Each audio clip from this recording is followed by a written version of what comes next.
So how to fix the voice message problem on WhatsApp. Hello guys, in this video I'm gonna show you how to fix any problem you have with the voice message on your WhatsApp easily and fast. So all what you have to do is just open the settings on your phone like this, and then go to the apps manager. Now here click on apps, scroll until you find WhatsApp and click on it.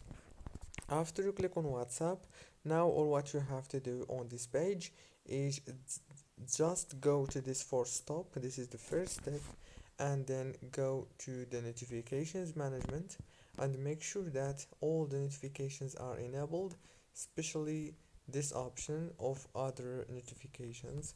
Now go back and click on this power usage details option and make sure to disable the power consumption alert and enable it again. And now all what you have to do is restart your phone and reopen WhatsApp, and the problem must be fixed. Don't forget to like, subscribe.